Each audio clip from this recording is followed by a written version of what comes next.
we will talk about this as I will read to you the data and research and report provided by the World Health Organization for managing the waste brought about by the COVID-19 pandemic in order for us to have a healthy environment. And that is, of course, one of the peace formula, which is the wellness in environment. Okay. So it was found out that tons of COVID-19 healthcare waste expose urgent need to improve waste management systems. So tens of thousands of extra medical waste from the response to the COVID-19 pandemic has put tremendous strain on health care waste management system around the world, threatening human and environmental health and exposing a dire need to improve waste management practices according to a new WHO report.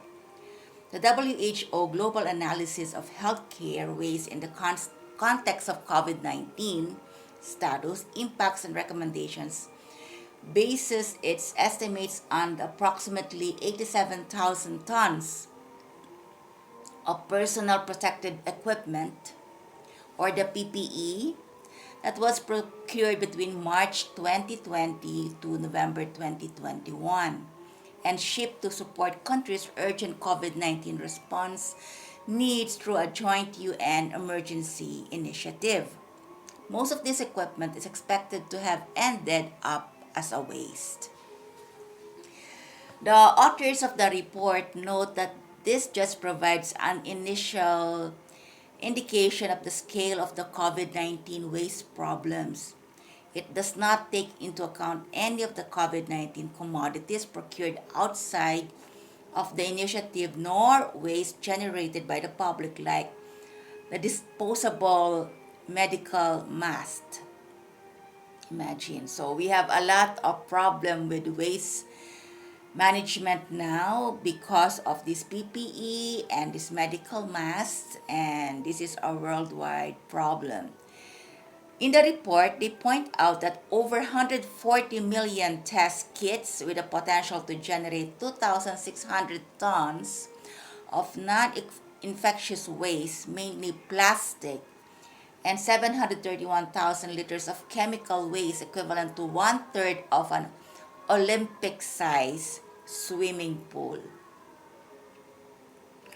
have been shipped, while over 8 billion doses of vaccine have been administered globally, producing 144,000 tons of additional waste in the form of syringes, needles, and safety boxes.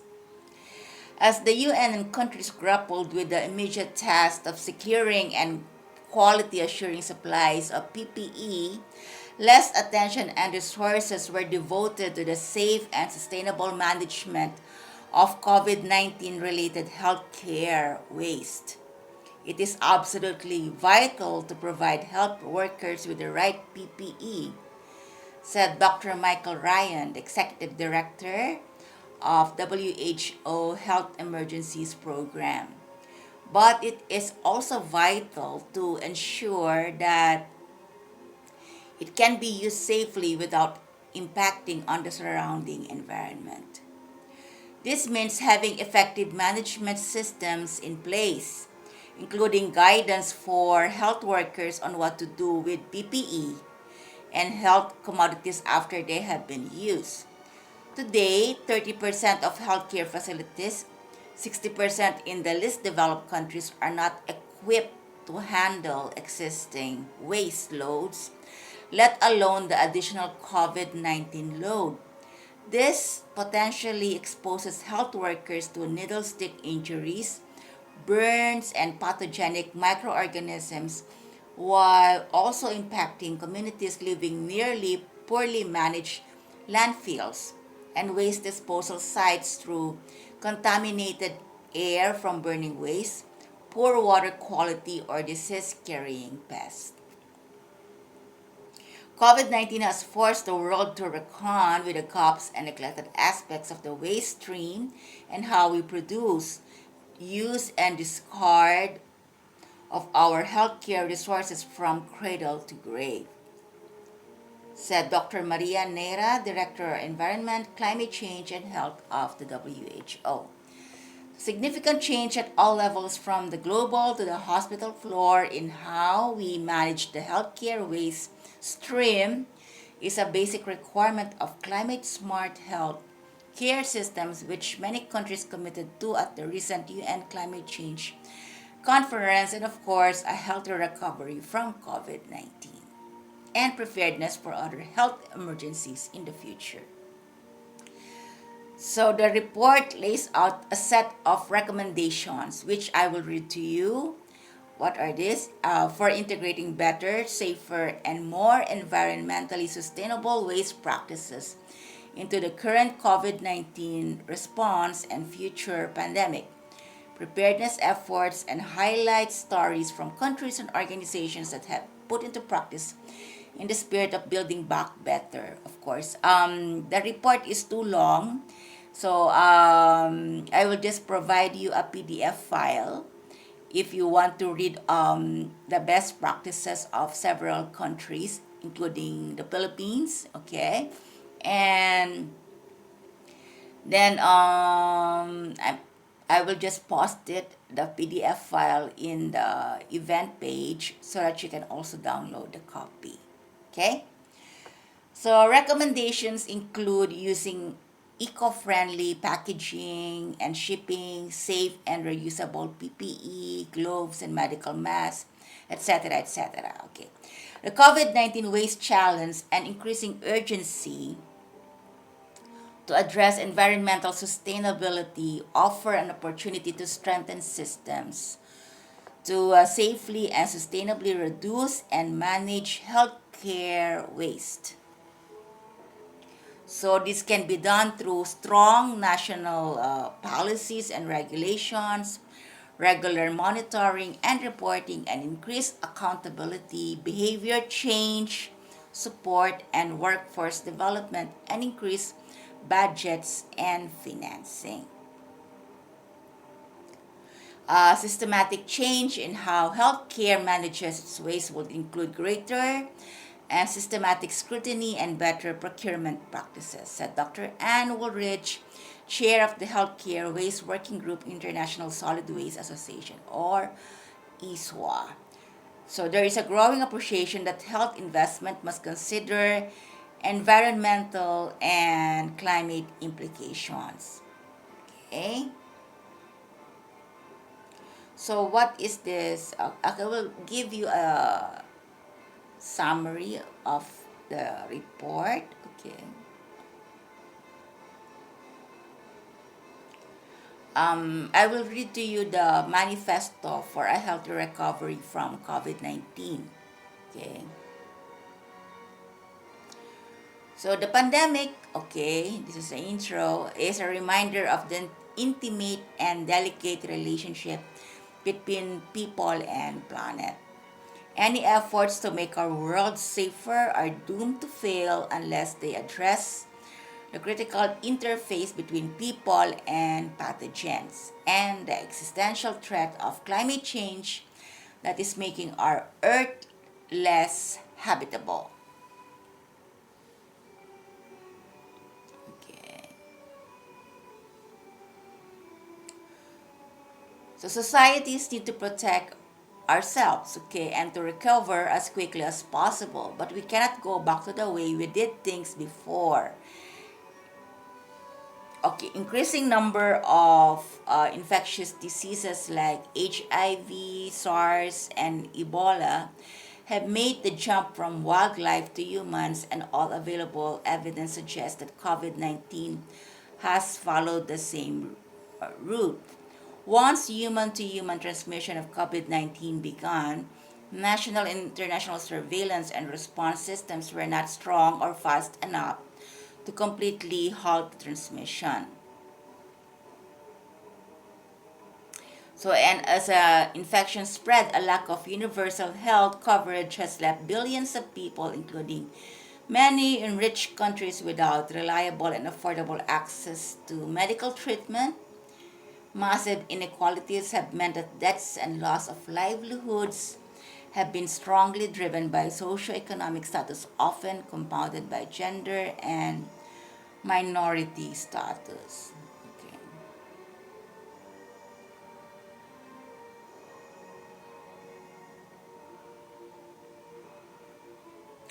So the use of digital technology has accelerated new ways of working and connecting with each other, from reducing time spent commuting to more flexible ways of studying to carrying out medical consultations remotely to spending more time with our families.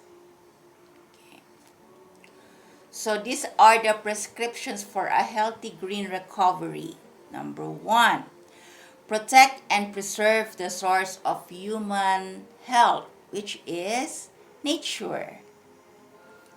Economies are a product of healthy human societies, which in turn rely on the natural environment, the original source of all clean air, water, and food.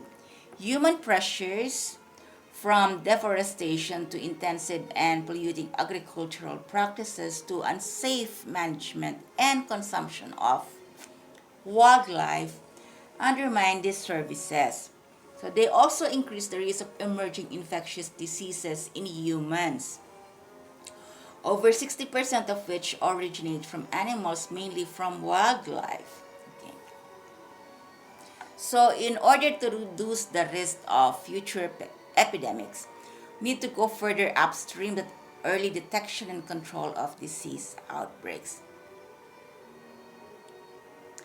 Number two is to invest in essential services, from water and sanitation to clean energy in healthcare facilities. Okay, hand washing facilities are essential for the prevention of infectious diseases. You know that already, but are lacking in 40% of the households. So, in particular, it is essential that healthcare facilities be equipped with water and sanitation services, including the soap and water that constitute the most basic intervention to cut transmission of the COVID 19.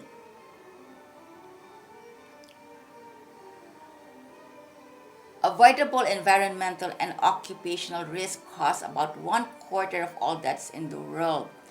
Investment in healthier environments for health protection, environmental regulation, and ensuring that health systems are climate resilient is both an essential guardrail against future disaster and offers some of the best returns for society. Okay, number three is to ensure a quick, healthy energy transition. Currently, over 7 million people a year die from exposure to air pollution. 1 in 8 of all deaths. Over 90% of people breathe outdoor air with pollution levels exceeding the air quality guideline values of WHO.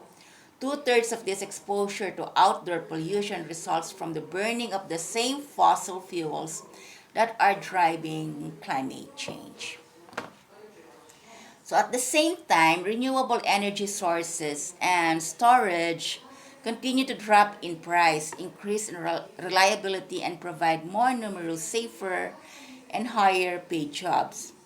Energy infrastructure decisions taken now will be locked in for decades to come. Okay. So several of the countries that were earliest and hardest hit by COVID-19, okay, like South Korea and New Zealand, have put green development alongside health at the heart of their COVID 19 recovery. Okay, a rapid global transition to clean energy will not only meet the Paris Climate Agreement goal of keeping warming below 2 degrees centigrade, but would also improve air quality to such an extent that the resulting health gains would repay the cost of the investment twice over. Okay, number 4, promote healthy, sustainable food systems. Diseases caused by either lack of access to food or consumption of unhealthy, high calorie diets are now the single largest cause of global ill health. They also increase vulnerability to other risk conditions such as obesity and diabetes, are among the largest risk factors for illness and death from COVID 19. Agriculture, particularly clearing of land to rear livestock, contributes about one-fourth of global greenhouse gas emissions, and land use change is the single biggest environmental driver of new disease outbreaks. There is a need for a rapid transition to healthy, nutritious, and sustainable diets. If the world were able to meet the dietary guidelines set forth by the WHO, this would save millions of lives, reduce diseases risks, and bring major reductions in global greenhouse gas emissions. So number 5, build healthy, livable cities. Over half of the world's population now lives in cities, and they are responsible to over 60% of both economic activity and greenhouse gas emission. As cities have relatively high population densities and are traffic saturated, many trips can be taken more efficiently by public transport, walking, and cycling than by private cars. This also brings major health benefits through reducing air pollution, road traffic injuries, and over 3 million annual deaths from physical inactivity. So many of the world's largest and most dynamic cities like Milan, Paris, and London have reacted to the COVID-19 crisis by pedestrianizing streets and massively expanding cycle lanes. Okay, so there is for physical distancing and for to address also the transport crisis. Okay. Number 6 is to stop using taxpayers' money to fund pollution. The economic damage from COVID-19 and the necessary control measures is very real and will place huge pressure on government finances. Financial reform will be unavoidable in recovering from COVID-19, and a good place to start is with fossil fuel subsidies. Globally, over the past decade, about 400 billion US dollars of taxpayers' money were spent every year directly subsidizing the fossil fuels that are driving climate change and causing air pollution. Furthermore, private and social costs generated by health and other impacts from such pollution are generally not built into the price of fuels and energy, including the damage to health and the environment that they cause, brings the real value of the subsidy to over $5 trillion per year, more than all governments around the world spend on healthcare, and about 2,000 times the budget of WHO.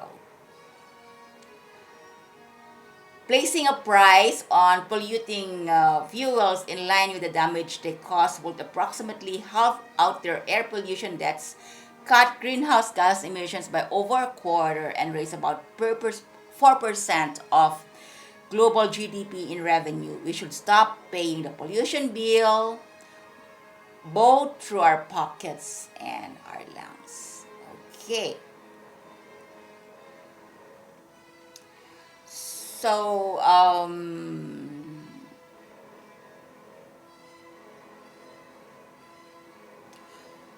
So the health community is increasingly an ally in this goal. Health workers are the single most trusted profession in the world.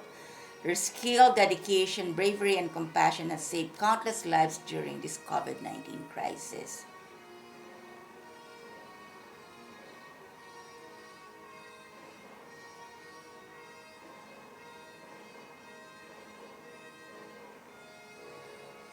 So there's also a recent open letter to G20 leaders in which health professionals from around the world called for a healthy recovery from COVID-19. Okay, so I just read it to you, just the bits summary of the report. And for the complete PDF report, I will post it on the link, okay, or in the description of this event so that you can also download it, and also you can use it and share it to your people or to your students that you can use for your class and for your teaching.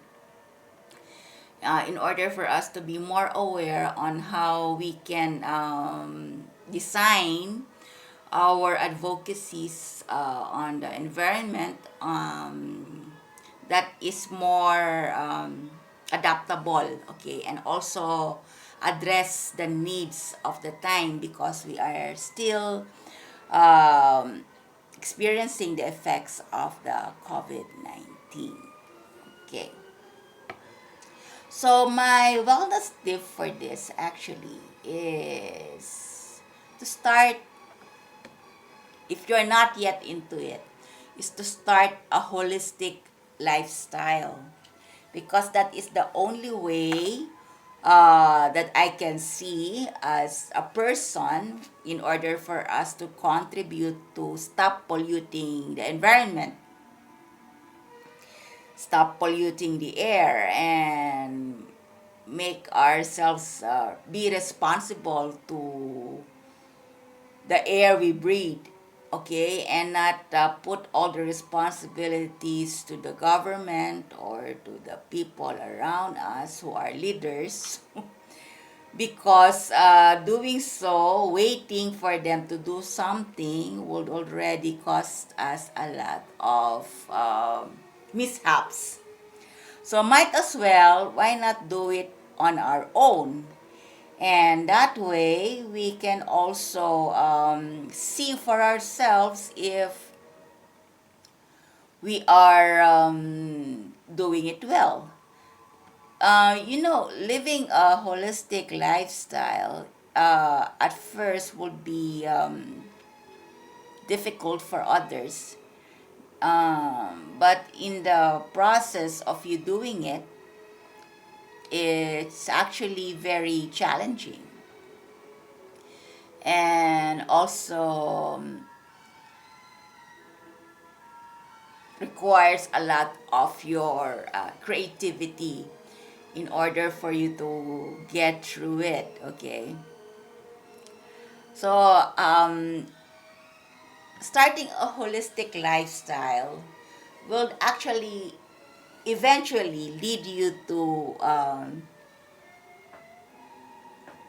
a more sacred, okay, sanctified living. So how do we do that? Okay, I will share to you my own experience on how I started holistic lifestyle, okay, way back. After my stroke, when I was recovering from stroke, I instead of being dependent on medicine, I started taking in natural food that will heal me.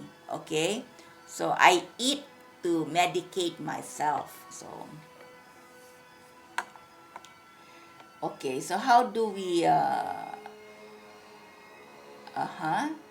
So the thing is to live life to the fullest by living the life you wish you have. That's the first thing. Okay, when you start to do the holistic lifestyle, you, your mindset is to live your life to the fullest, because how many years will you live? Okay, let's say now in the pandemic, we don't even know. I lost a lot of friends. I felt so sad losing friends that I just talked to. Like a week before, I was just talking to them, and then a week after, they already perish because of the COVID-19. So life is very short. We don't know what will happen next. So might as well you live your life to the fullest. And that is the main mindset when we do the holistic lifestyle, in starting the holistic lifestyle. Okay. So God protects, heals, and provides, but God gives instruction to those who have hope. Okay. So the balanced life include walking, talking, moving, laughing, loving, crying, hoping, working, eating, and doing everything, but in moderation. Okay? Holistic living is a very useful process of healing yourself and at the same time healing other people. You will be blessed. This is true. When you start doing your holistic lifestyle, you will be blessed. You will eat good food, meaning good for your body, huh? Not necessarily good taste, because at first when you're not yet into holistic lifestyle, you don't like the taste of vegetables or fruits or uh, those kind of combination of juices. You may not like it at first, but you will eat good food, meaning it's good for your body. And also, because you're eating well and you're nourished well, your morale will be boosted. So you will stop your depression. You will gain respect. You will maintain a certain bliss of peacefulness and happiness around you. You can inspire and you can lead people in softer way. That's one thing.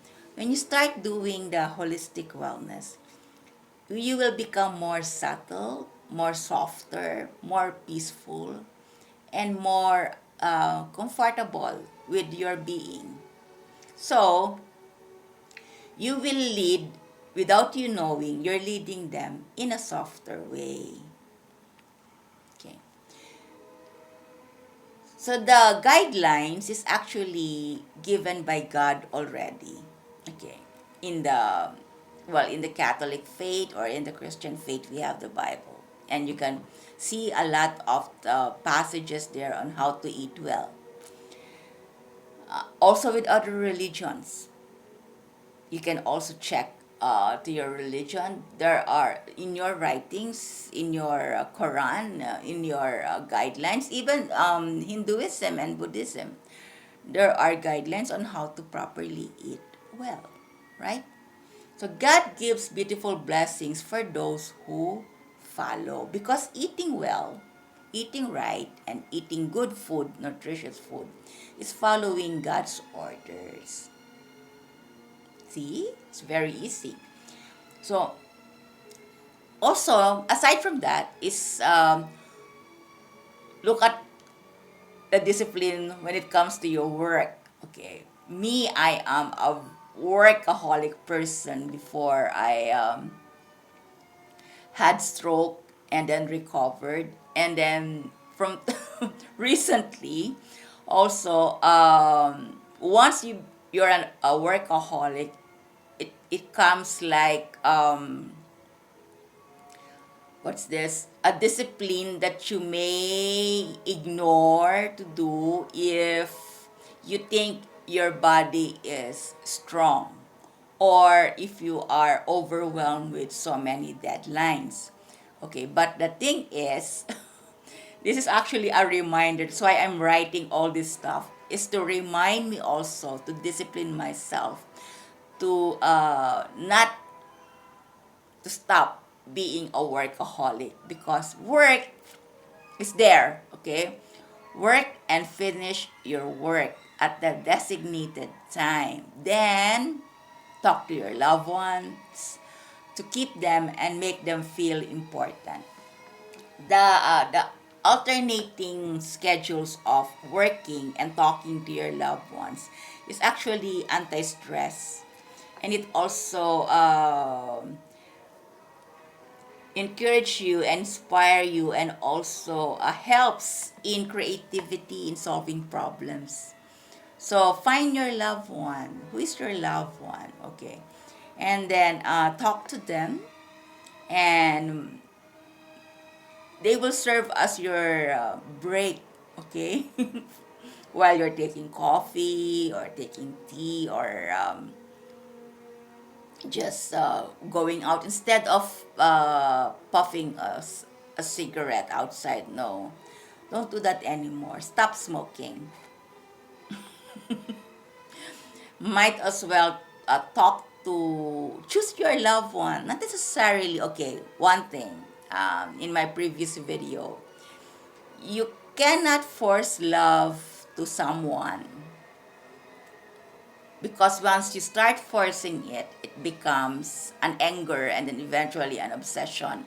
Remember, obsession comes from the emotions of anger.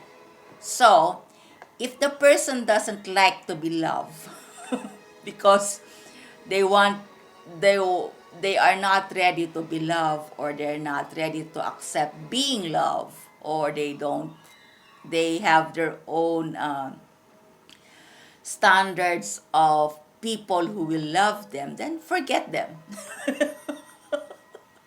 And yeah, part of my holistic wellness is to choose the people who wants to be loved by you. And then that will be your loved ones. Okay, so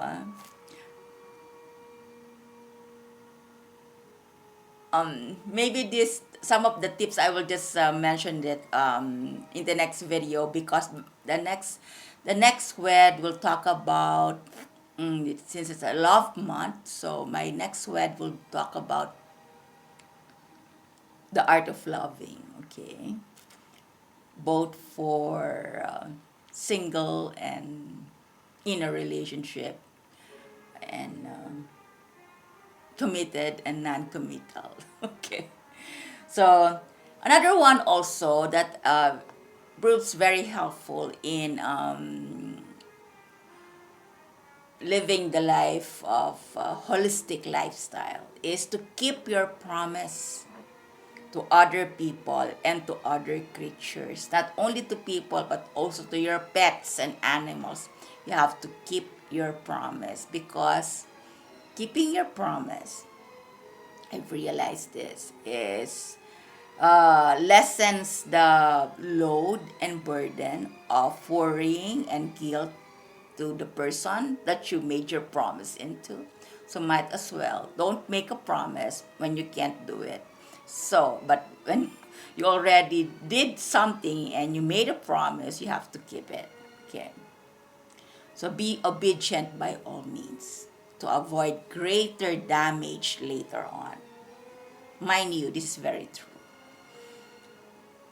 Yeah, be obedient to God's will, because it will save you from greater damage later on. Hold on to your irritation, cause you might sin. If you sin, then there is a return. So some people, they call it karma. When you did something wrong to other people, you will get it twice or 10 times. So the more spiritual you are, actually, the more you easily get it.